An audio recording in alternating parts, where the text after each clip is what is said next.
muslimat yang dirahmati Allah Subhanahu wa taala. Nah, kita tengok muka surat 79. Dalam bab apa? Memanfaatkan kulit, bangkai, tulang dan bulu binatang. Nah, memanfaatkan kulit bangkai. Nah, memanfaatkan kulit bangkai. Bukan memanfaatkan bangkai, tapi memanfaatkan kulit kepada bangkai, ataupun tulangnya, ataupun bulunya. Makna kata tuan-tuan muslimin muslimat yang dirahmati Allah, ya, dalam perbahasan nanti kita akan tengok macam mana bolehkah kita memanfaatkan kulit binatang. Kalau boleh, binatang yang macam mana yang dibolehkan? Apakah semua binatang kita boleh manfaatkan kulit dia, tulang dia, bulu dia? Ataupun ada binatang yang tak boleh kita manfaatkan kulit dia, tulang atau bulu dia? Kita tengok tuan-tuan muslimin muslimat yang dirahmati Allah. Nah, qala musannif rahimahullah, berkata pengarang kitab ini, mudah-mudahan dia dirahmati Allah, wa nafa'ana bi'ulumihi fid darain.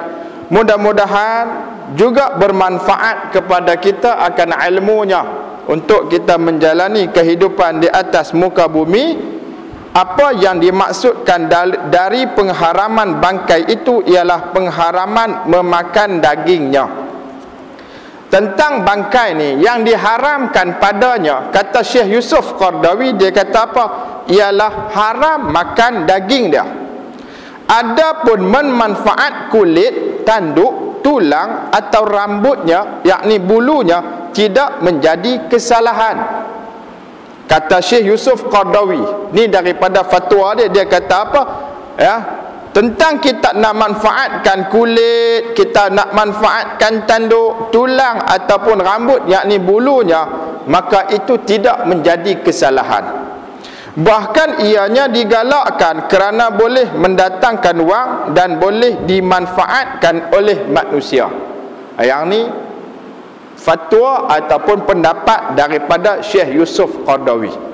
Tuan-tuan muslimin muslimat yang dirahmati Allah, dia kata daripada bangkai tu, dia kata apa? Yang diharamkan adalah daging dia. Adapun kulit dia, tanduk dia, tulang dia, bulu dia, kita boleh manfaatkan. Dia ambil daripada satu hadis Nabi SAW untuk dijadikan sandaran hukum.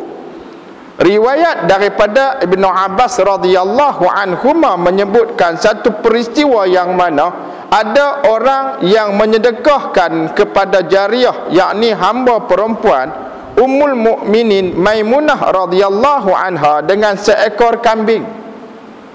Cerita dia lagu ni. Ibnu Abbas dia habaq, dia kata apa? Satu peristiwa berlaku, ada orang sedekah kepada jariyah Maimunah Ummul Mukminin isteri Nabi sallallahu alaihi wasallam. Dia bagi apa? Dia bagi seekor kambing. Lalu kambing itu mati dan dibuang. Kambing tu tak sempat sembelih, tak dan sembelih, tak buat apa-apa, mati. Jadi kambing tu dibawa ke mana? Dia ambil, dia buang. Tidak lama kemudian Rasulullah sallallahu alaihi wasallam datang melihat kambing itu. Tak lama lepas tu Nabi mai dan Nabi tengok kambing tu. Kemudian seraya berkata, Nabi kata, apa Nabi kata? Nabi kata, halla aqastum ihabaha fadabakhtumuhu fantafa'tum bih faqalu innaha maitatun. Faqala sallallahu alaihi wasallam innama hurrima akaluha.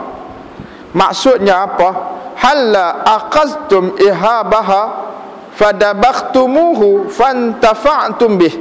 Mengapa kamu tidak mengambil kulitnya? Pasal apa? Nabi kata hampa tak ambil kulit kambing ni, kemudian kamu menyamakkannya serta dapat memanfaatkannya. Pasal apa? Hampa tak ambil kambing ni, ya, pasal apa? Pi buang habis, ya. Ambil, dia kata apa? Ambillah kulit dia, kemudian hampa sama dan hampa boleh guna, manfaatkan dia. Faqalu, maka mereka berkata, apa mereka kata? Innaha maitatun. Lah, binatang ni kan, kambing ni mati, mayat, bangkai.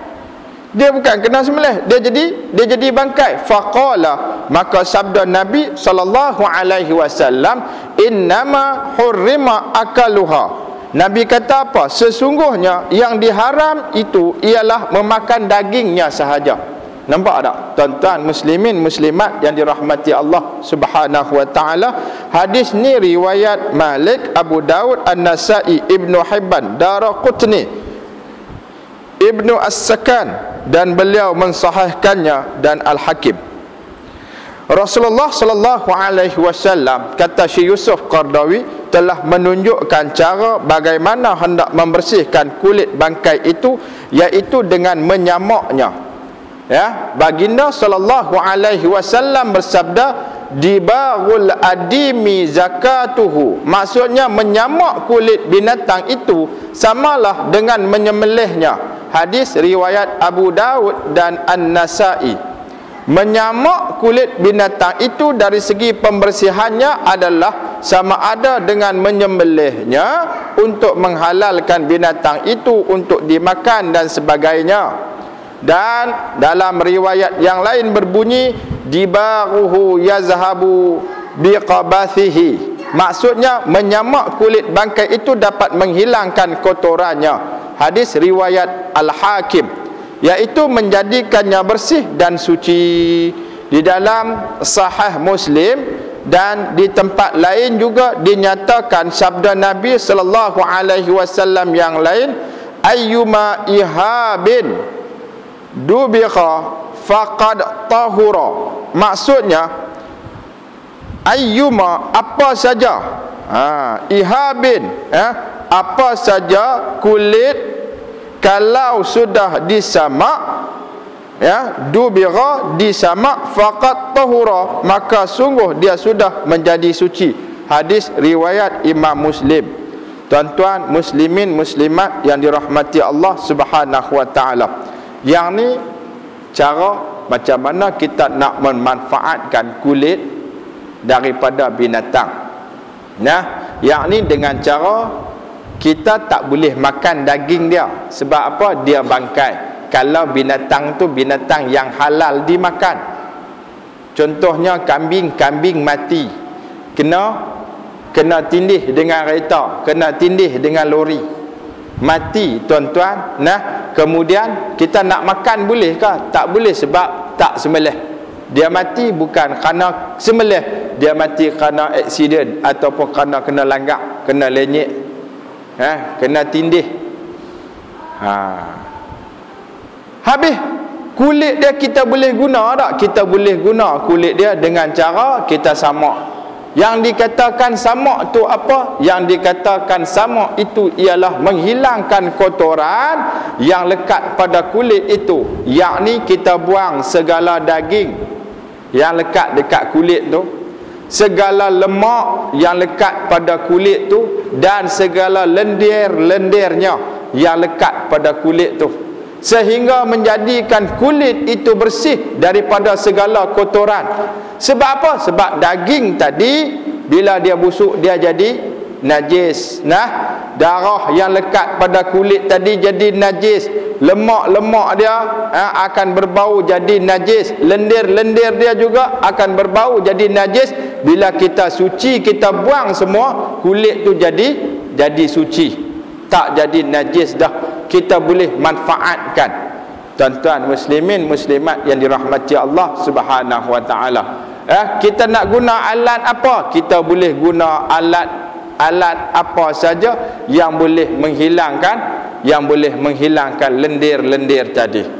Nah, apakah ada syarat orang Islam yang buat? Kalau orang bukan Islam yang buat, dia tak jadi suci. Tak ada syarat orang yang buat tu.